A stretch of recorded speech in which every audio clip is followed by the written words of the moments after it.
वासुदेवाय। ओम नमो भगवते वासुदेवाय। ओम नमो भगवते वासुदेवाय। ओम नमो भगवते वासुदेवाय।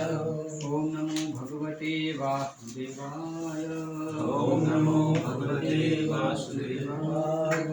हरे कृष्ण। भागवतम स्कंद 2 अध्याय 1 श्लोक संख्या 16। शीर्षक है इस अनुभूति का प्रथम सोपान। गृहात् प्रवर्जितः धीर पुण्य तीर्थ जल आप्लुत शुचो विवेक्ते इसमें विवेक्ते विविक्त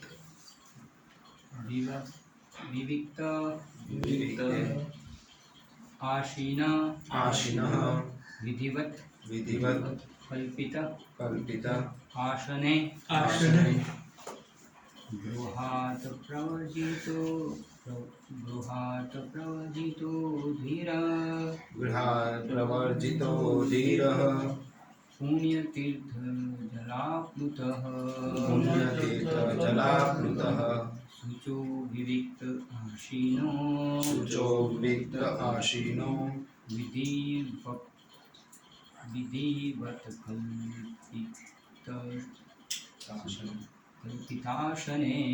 विधिवत कल्पितासने गृहात् प्रवर्जितो धीरः पुण्यतीर्थजलाप्लुतः शुचो विविक्त आशीनो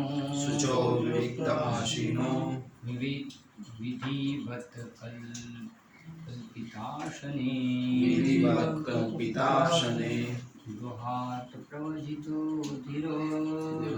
प्रवर्जितो धीरः पुण्यतीर्थजलाप्लुतः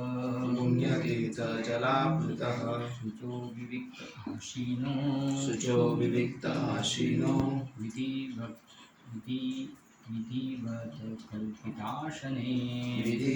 कल्पितासने गृहात् प्रवर्जितो धीरः पुण्यतीर्थजलाप्लुतः शुचो विविक्त आशीनो विधिवत कल्पितासने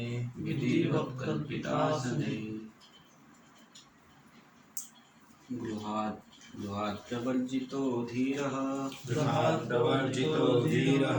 पुण्यतीर्थजलाप्लुतः शुचो विविक्त आशीनो विधिवत कल्पितासने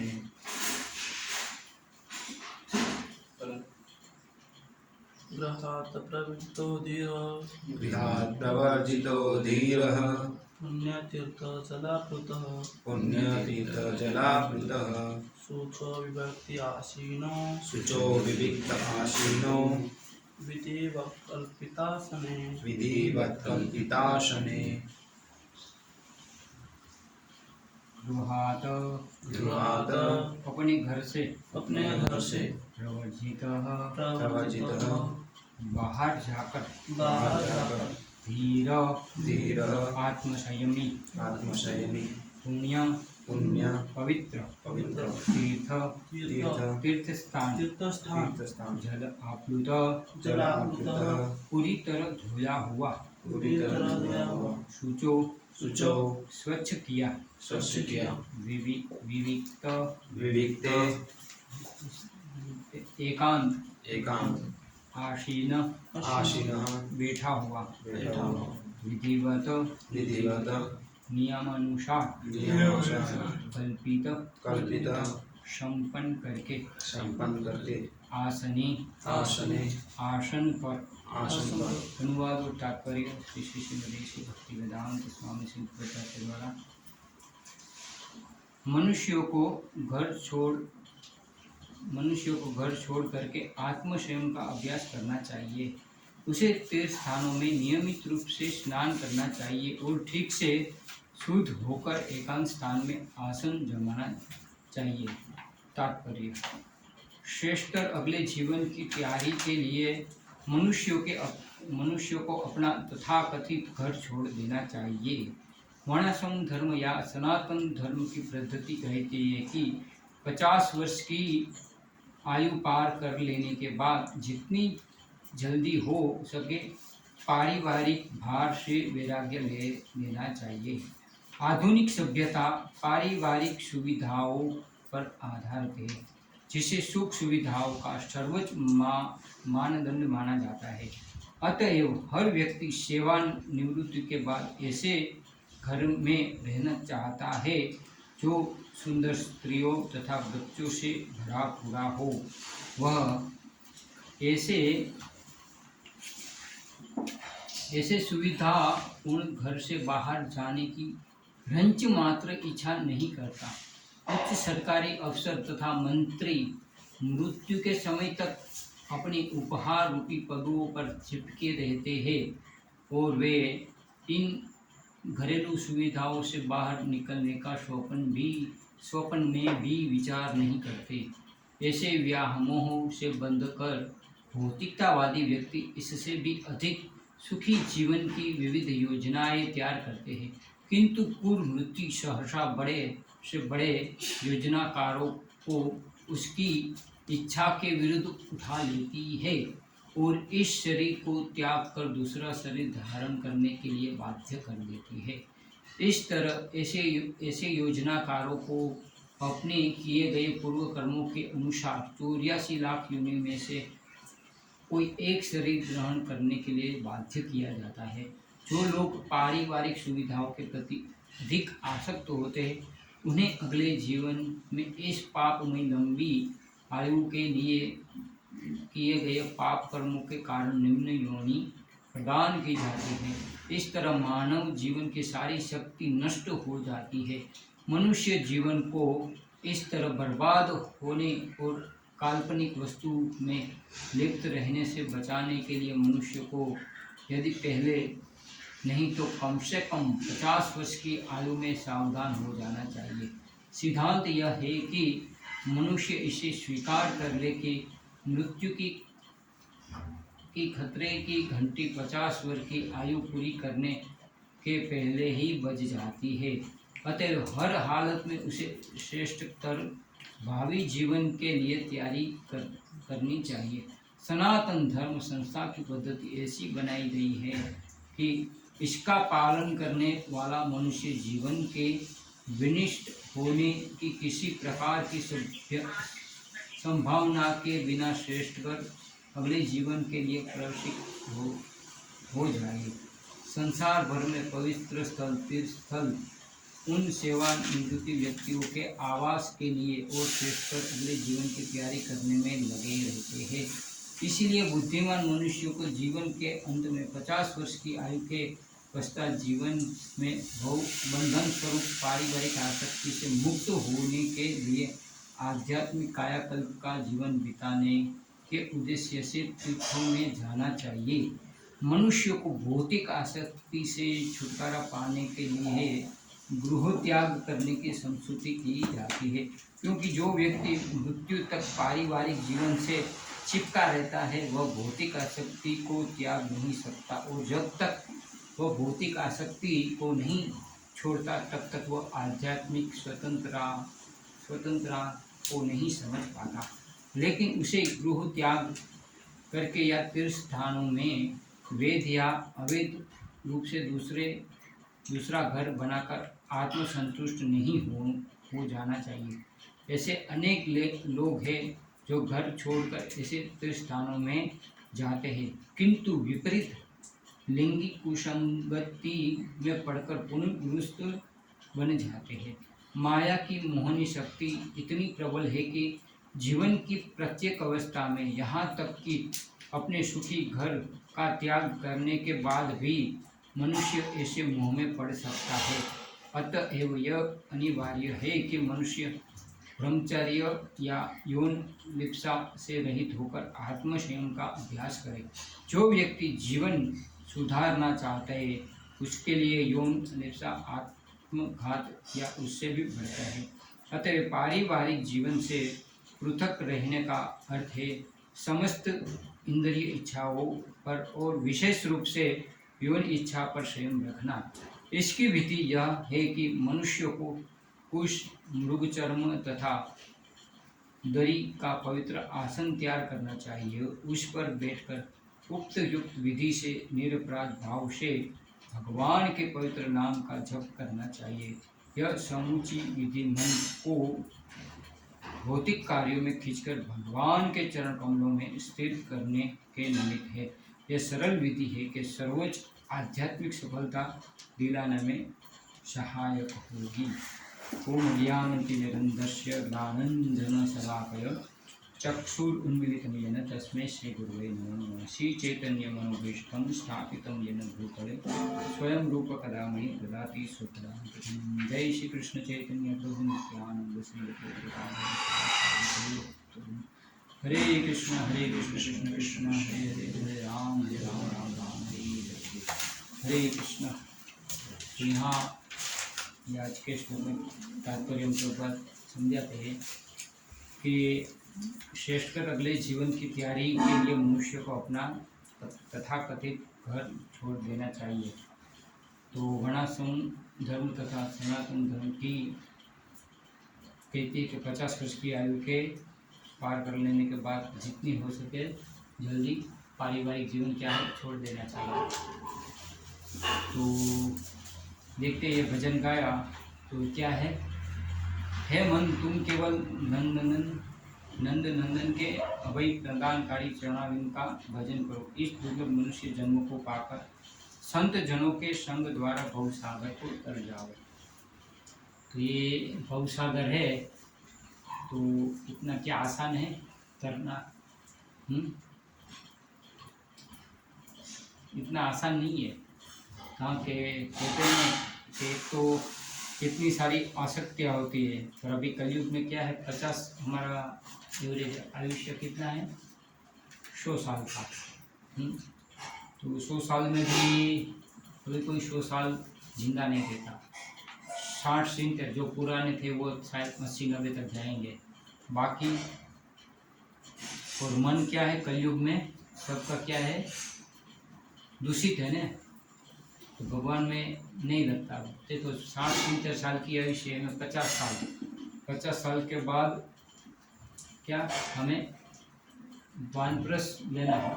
तो 50 साल में अभी तो देखो अभी की जो पीढ़ी है वो तो क्या है एजुकेशन सिस्टम भी ऐसा हो गया। तो अभी 30-40 साल के बाद तो कभी कभी शादी करते हैं तो शादी करने के बाद भी उसका जीवन कितना बचता है। वैसे भी 50 साल में देखो तो 25 साल तो सोने में जाते हैं और बाकी पढ़ने में, तो जीवन कितना रहा। तो फिर वो क्या 30-40 साल के बाद शादी करता है तो वो क्या 50 साल के बाद वो छोड़ पाएगा है, वैराग्य ले पाएगा? मुश्किल है ना, इतना आसान नहीं है। आगे 30 साल के बाद शादी करेगा, फिर फैमिली प्लान करते हैं अभी तो है 5 साल या कभी कभी 40 साल के बाद बच्चा होता है तो फिर बच्चे में क्या होती है आसक्ति। पहले के ज़माने में क्या था कि अच्छे 50 साल या 100 साल पहले देखो तो शादी कब हो जाती थी जब उसकी उम्र और क्या बोलते हैं उसको 15-16 साल की उम्र में तो पहले शादी करा देते हैं उस तरीके। तो हम देखते हैं कि जब प्रभुपाद थे तो उसकी भी शादी क्या थी जल्दी हो गई थी 16 साल की उम्र। अगर जल्दी शादी हो गई तो क्या हो गए तो उसके बच्चे होंगे वो भी क्या होंगे जब उसको निवृत्त होना तो वो उसके पत्नी को संभाल सकते हैं। तो वैसे भी स्त्री का क्या है स्त्री को पहले क्या है अपने माता पिता के अंदर रहना है और फिर बड़ी हो गए तो उसके पति के अंदर में, और जब वयोवृद्ध हो तो उसके पुत्र उसके समझ। अभी तो पुत्र देखते 40 साल के बाद शादी करेगा तो कहाँ वो पुत्र उसको संभाल पाए, वो वानप्रस्थ ले ही नहीं सकते और इतनी आसक्ति होती है ना। इसलिए तो यहाँ लिखते हैं ना कि आधुनिक सभ्यता पारिवारिक सुविधाओं पर आधारित है जिससे सुख सुविधाओं को सर्वोच्च मानदंड माना जाता है। अतः हर व्यक्ति सेवानिवृत्ति के बाद ऐसे घर रहना चाहते हैं जो सुंदर स्त्री तथा बच्चों से भरा पूरा हो, और वह ऐसे सुविधापूर्ण घर से बाहर जाने की रंच मात्र इच्छा नहीं करता। देखो, तो बाहर वाले तो चलो भौतिकतावादी जीवन में जीते, उसको आप बोलेंगे तो वो घर छोड़ पाएंगे, लेकिन देखो तो कृष्ण भावना को थोड़ा बहुत समझे है या उसमें जो आए हैं, तो आप उसको बोले ना तो वो भी नहीं छोड़ पाते हैं। इसकी आसक्ति क्या है, इसलिए प्रभुपाद ने कि रंच मात्र भी इच्छा नहीं करते। भाई समझ गए कि मनुष्य जीवन का लक्ष्य क्या है, हमें कि जन्म मृत्यु जरा व्याधि से निकलना। तो इसलिए क्या है, कहते हैं कि भाई ऐसा कोई डेडिकेटेड तो उसको बोलते कि भाई फार्म कम्युनिटी में जाओ, लेकिन नहीं जाते, उसको क्या रहता है। तो इसलिए ये क्या, एक तो सुविधा से अटैचमेंट रहते हैं ना, घर से आसक्त रहते हैं। क्या है कि बंगला हमारा न्यारा हो और हम उसमें जीना मरना मर जाएगा। कहाँ के सुख सुविधा से अटैचमेंट रहेंगे तो गर्मी है तो उसको क्या चाहिए, एसी चाहिए, फिर क्या चाहिए, एयर कूलर चाहिए, हैं। तो वो क्या सहन नहीं कर सकते हैं। पहले के ज़माने में कुछ फ्रिज नहीं था, हैं। अभी गर्मी आएगी तो क्या सबको ठंडा पानी पीना है, हैं। तो पहले मटके में रखते तो इससे भी कितना अच्छा पानी मिलता था ना। अभी फ्रिज का देखो, फ्रिज का पानी पियोगे तो क्या होगा आपकी हालत, हैं, उल्टी, बीमार हो गई। तो ऐसे चीज़ों में आसक्त रहते, वो क्या है, घर नहीं छोड़ो। इसलिए प्रभुपाद रंच मात्र, सही में रंच मात्र इच्छा नहीं है। भौतिकतावादी लोगों को बोलो कि भाई 50 साल हो गए अब ये सब छोड़ो, तो वो छोड़ेगा। जैसे प्रभुपाद भी हिंदी लेक्चर में कहते हैं ना कि वो उसको बोलो तो वो यही बोलेगा मेरा ये काम बाकी है, वो काम बाकी है, तो उसमें वो मर जाएगा पूरी जिंदगी, लेकिन वो वानप्रस्थ नहीं लेगा। इसलिए या दूसरे पैराग्राफ में है ना कि मैं दिन रात जगकर सर्दी गर्मी आंधी तूफान वर्षा में पीड़ित होता रहा। क्षण भर के सुख हेतु मैंने व्यर्थी दुष्ट तथा कृपण लोगों की सेवा की। तो ये लोग क्या गृहस्थ जीवन में जानते नहीं, और सब क्या है, ये दुष्ट लोग हैं। देखो घर वाले हैं वो क्या है, स्वार्थ के सब सगे हैं। हर एक जीव, ये भौतिक जगत में जितने भी जीव हैं ना, वो गृहस्थ जीवन में हो तो वो स्वार्थ के सगे हैं, पति और या पत्नी हो। तो एक दूसरे की क्या है, इंद्रियों को जब सब संतुष्ट हो करो तब तक, अगर संतुष्ट करना बंद कर दे तो साथ में नहीं रहते, अभी तो सीधे तलाक हो जाता है। ताकि एक दूसरे की इंद्रियों को संतुष्टि नहीं मिले तो बोले तू नहीं तो तेरा दूसरा भाई है। तो ऐसे तो पहले आधुनिक, ये अभी का आधुनिक जीवन में ऐसा होता, पहले ऐसा नहीं होता था। कुछ भी हो जाए तो क्या वो कहते हैं ना, जब शादी होती है तो क्या कसम खाते हैं ना कि हम क्या है 7 फेरे लेते हैं, तो क्या है कुछ वचन देते हैं ना कि हम 7 जन्म साथ रहेंगे। ये क्या है, कभी कभी 70 साल की आयुष में 70 साल भी साथ में नहीं रहते, कभी कभी तो 7 साल के बाद, या क्या अभी तो शादी हुई 2 महीने या 3 महीने में क्या हो गया तलाक। तो वो कस्में खाई थी कहाँ गए, झूठी कस्में है ना। अभी कलयुग में क्या सब, वैसे कलयुग में सब दूषित है। देखो झूठ का जमाना है ना, तो ये शादी होती है वो भी मेरे को लगता है सब झूठी होती है, कस्में भी झूठी खाते हैं, कोई सच नहीं। तो ये इसलिए ये क्या कृपणों की सेवा करके भी वो संतुष्ट नहीं हो पाएंगे। देखो आप घर में पत्नी हो या बच्चे, उसको आप सब सुविधा प्रदान करो और कल से सुख सुविधा बंद करना चालू कर दो, फिर देखो उसका क्या प्रभाव होता है? या घर वाले बच्चे भी आपको परेशान कर दे, पत्नी भी परेशान कर देगी। तो फिर आगे है, सारी संपत्ति यौवन पुत्र परिजनों में भी वास्तविक सुख का क्या भरोसा है। यह जीवन कमल के पत्ते पर स्थित पानी के बूंद जैसा अस्थिर है। अतः मुझे सदा भगवान श्री हरि की सेवा व भजन करना चाहिए।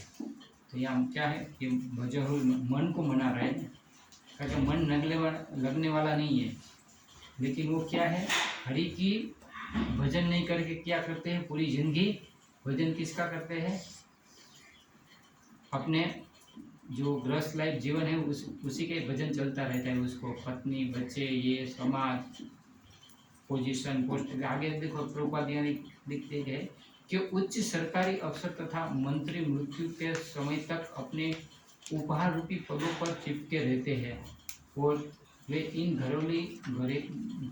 घरेलू सुविधाओं से बाहर निकलने का स्वप्न में भी विचार नहीं करते। ये लोग देखो लोगों को पोस्ट पोजीशन कितनी आ सकते हैं। इसलिए प्रॉपर हिंदी लेक्चर में कहते हैं ना कि ये जो पॉलिटिशियन उनको जब तक गोली से आप नहीं मार दोगे तब तक वो गाड़ी से चिपके ही रहेंगे हैं। ये सही में ऐसा ही है। अभी देखो सरकारी अफसर कोई भी मंत्री हो या उसको क्या है स्वप्न में भी नहीं सोचे कि भाई ये इनसे बाहर निकले। अंत समय तक किसी को पैरालिसिस हो गया या कुछ भी हो गया फिर भी अंत समय तक उसको क्या है गद्दी से इतना आसक्त रहते हैं। ऐसी जिंदगी का उसको पता नहीं कि भाई अगला जीवन क्या जाएंगे। वैसे भी उन लोगों का जीवन कैसा होता है क्या पुण्य कर्म वाला होता है। उन लोगों को ऐसा लगता है कि हम समाज के लिए कुछ करते हैं ये है हम पुण्य, लेकिन पुण्य नहीं। उन लोगों का पूरा जीवन देखो तो पापमय है। तो ये क्या है राजनीति है वो अभी राजनीति नहीं रही। राज क्या है अनीति रही है। उसमें तो क्या आपको आगे बढ़ना है तो दूसरों को क्या करना पड़ेगा दूसरे को बलि देनी पड़ेगी। उसको मार के आप आगे बढ़ पाएंगे। अगर आप सीधी तरीके से ये फील्ड में जाना है तो भी नहीं जा सकते। आपको क्या है उठा के फुटबॉल की तरह कहाँ फेंक देंगे। तो ऐसी ये सिस्टम अभी की है। तो इसलिए प्रभुपाद ये स्वप्न में नहीं विचार सकते कि भाई ये तो ऐसे व्यामोह से बनकर भौतिकता व्यक्ति इससे भी अधिक सुखी जीवन की योजनाएं तैयार करते हैं। किंतु प्रभुपाद लिखते कि कुल मृत्यु सहसा बड़े से बड़े योजनाकारों को उसकी इच्छा के विरुद्ध उठा लेती है और इस शरीर को त्याग कर दूसरा शरीर धारण करने के लिए बाध्य करती है। ये लोग कितनी भी योजना कर ले भगवान क्या कहते हैं कि मृत्यु सर्वस्व यानी मृत्यु के रूप में मैं उसका सब कुछ क्या लेता हूँ भर लेता हूँ। इतनी कितनी भी योजना होती है उसको चाहे पीएम बनने की इच्छा होगी आमदार बनने की इच्छा होगी खासदार बनने की इच्छा होगी, लेकिन वो क्या है उसका सपना भगवान की इच्छा के बिना नहीं सफल हो सकता। तो उसको क्या है पूरा मृत्यु के रूप में और उसको बाध्य कर देगी कि जा आप उसने कुत्ते जैसा ही जीवन जिया है वो पूरा पाप कर्म किया है तो उसको क्या होगा जा अभी आप कुत्ता बन जाओ। तो देखते प्रभुपाद कल परसों महाराज भी एक लेक्चर में बोलते हैं कि जो देश का पहला जो बड़ा प्रधान है वो स्विट्जरलैंड में दूसरे जन्म में क्या बना था एक घर में 2 कुत्ते थे उसमें से वो कुत्ता बना था। तो इसलिए कहते हैं ना कि आज का राजा कल का कुत्ता होगा। कुत्ता होगा वो जो कुत्ता है वो आज का राजा भी बन सकता है। तो क्या कि कर्मों का जो चक्र है तो ये लिखते हैं प्रभुपाद के इसलिए उसको ये जो शरीर ग्रहण करने के लिए बाध्य कर देगा। ऐसा नहीं कि भाई मैंने ये पुण्य किया है या पाप किया तो मेरे को अगला। तो कई लोग जाते हैं प्रचार में तो भाई आपने थोड़ी देखा है। तो कई लोगों का ऐसा भी प्रचार है नहीं कि भाई मनुष्य से मनुष्य बनते ऐसा को एक कई लोग प्रचार करते हैं। तो उसकी धारणा कैसी है गलत है ना। तो वही कर्म के सिद्धांत में नहीं मानते कि भाई कर्म का जो सिद्धांत है वो एक्शन ऑपोजिट उसको रिएक्शन आएगा। इसलिए यहाँ क्या है बाध्य कर देती है। और 84 लाख योनि में कोई भी शरीर मिल सकता है। पेड़ों का भी मिल सकता है कुत्ते का भी मिल सकता है सुअर का भी मिल सकता है कोई भी यानी। तो उसके ऊपर इतना आसन है। तो इसलिए प्रॉपर आगे यहाँ लिखते कि जो लोग पारिवारिक सुविधा के प्रति अधिक आसक्त होते हैं उनके अगले जीवन में इस पाप में लंबी आयु में किए गए पाप कर्मों के कारण निम्न योनि प्रदान की जाए। इस तरह मानव जीवन की सारी शक्ति नष्ट होती है। तो मनुष्य जीवन है वो वैसे भी क्या है एक ही बार मिलता है। तो वो क्या अपनी सारी शक्ति क्या व्यस्त कर देता है ना। तो वो श्लोक है ना कौन सा, लब्ध्वा सुदुर्लभ मानुष, यानी जो मनुष्य जीवन है वो अति दुर्लभ है, बार बार नहीं मिलता, शायद करोड़ों खरबों जन्मों के बाद भी मिलता होगा। ऐसा नहीं कि भाई आपका ये मनुष्य चलो पुण्य किया होगा तो भी शक्यता नहीं है कि आपका, तो हम देखते हैं कि भागवतम में भी कथा आती है कि जो नहीं नृगु महाराज ने जो गाय दान करते थे, तो वो लाखों लाखों गाय दान करते, वो तो पुण्य कर, फिर भी उसको नरक में जाना पड़ा। तो ऐसा नहीं कि हम पुण्य करेंगे और स्वर्ग में जाएंगे, इतना आसान नहीं है। तो उसमें भी, तो वो भी हम स्टोरी से पता चलता है। तो वो क्या है यहाँ लिखते हैं कि तो मनुष्य जीवन की सारी शक्ति नष्ट हो जाए। मनुष्य जीवन को इस तरह बर्बाद होने और काल्पनिक वस्तु में लिप्त रहने से बचने के लिए मनुष्यों को यदि पहले नहीं तो कम से कम 50 की आयु में सावधान रहना चाहिए। यानी ये क्या है, यहाँ रूपक तात्पर्य में बार बार लिख दे कि 50 साल के बाद क्या है, घर छोड़ो, लेकिन छोड़ना नहीं चाहिए। तो आगे यहाँ लिखते हैं ना कि भाई, और खतरे की घंटी भी लिखते हैं रूपक कि सिद्धांत यह है कि मनुष्य इसे स्वीकार करे कि मृत्यु की खतरे की घंटी 50 वर्ष की आयु पूरी करने के पहले ही बच जाती है। अतः हर हालत में विशेषकर भावी जीवन के लिए तैयारी करना चाहिए। 50 हो गया तो समझ लेना चाहिए कि अभी देखो 50 के बाद वैसे भी शरीर भी काम नहीं करता, तो शरीर में क्या होता है, एक ने क्या आपकी पहले तो क्या हो गई, शक्ति धीरे धीरे क्या होती है, क्षीण होती है, पाचन शक्ति धीरे धीरे बंद हो जाती है, फिर सुनाई कम होने देता है, फिर आँखों की दृष्टि है वो भी धीरे धीरे क्या हो जाती है, चली जाती है। इसलिए हम प्रचार में जाते हैं तो क्या है, भेड़े बूढ़े गीता दिखाएंगे तो क्या बोलेंगे, महाराज ये छोटे अक्षर है, बड़े अक्षर वाले जो अभी दिखाई नहीं देता, ऐसा बोलते हैं ना। अरे पर जब जवानी थी तब पढ़ा नहीं ना आपने, ऐसे भी जीवन ऐसे ही गवाही दिया है इंद्रिय भोग में। तो इसलिए तो सनातन धर्म संस्था की पद्धति ऐसी बनाई गई है कि इसका पालन करने वाला मनुष्य जीवन में विनष्ट होने की किसी प्रकार की संभावना के बिना श्रेष्ठ अगले जीवन के लिए प्रशिक्षित हो जाए। यानी क्या है, अगले जीवन के लिए वो तैयारी करें लेकिन नहीं करते। तो इसलिए प्रभुपाद यहाँ लिखते हैं कि संसार भर में पवित्र स्थल तीर्थस्थान उस सेवा निवृत्ति व्यक्तियों के आवास के लिए और श्रेष्ठकर अगले जीवन की तैयारी करने में लगे रहते हैं। तो इसलिए बुद्धिमान मनुष्य को जीवन के अंत में 50 वर्ष की आयु के पश्चात जीवन के बंधन स्वरूप पारिवारिक आसक्ति से मुक्त होने के लिए आध्यात्मिक कायाकल्प के जीवन बिताने के उद्देश्य तीर्थ स्थानों में जाना चाहिए। यानी क्या है, 50 के बाद तीर्थ स्थान में जाना चाहिए। तो हम देखते कि प्रभुपाद ने भी जब समय आ गया तो क्या होगा, पूरा छोड़ दिया ने, जैसे चिपके नहीं रहे। वो क्या जो आचार्य होते हैं उदाहरण, तो उसने पूरा, और हम या अभी तो चलो तीर्थ स्थान में जाते भी है। देखो रिटायर होने के बाद ज़्यादा लोग क्या है, उसकी क्या इच्छा रहती है कि मैं 4 धाम की यात्रा करूँ ने। तो यात्रा में जाते हैं और स्नान करने से ऐसा नहीं कि भाई वो तीर्थ यात्रा के सफल हो गई उसकी। अगर वो तीर्थ स्थान में चलो स्नान भी किया लेकिन घर आके वही वापस कार्य करेंगे तो क्या होगा। तो तीर्थ स्थलों में जाने के बाद क्या करना चाहिए, उसको मोस्ट इम्पोर्टेंट है वो क्या है, सुनना चाहिए, साधु संग करना चाहिए ने। साधु संग सर्वशास्त्र कहे, लव मात्र साधु संग सर्वसिद्धि। तो वो तीर्थ स्थान में जाते हो तो उसको सुनना चाहिए सच्चे साधु से। तो उसको अगर लव मात्र भी साधु संग हो गया तो उसको क्या है, आध्यात्मिक प्रगति फिर चालू हो जाती है। लेकिन वो क्या है, सिर्फ तीर्थ स्थान में जाने के लिए जाते हैं।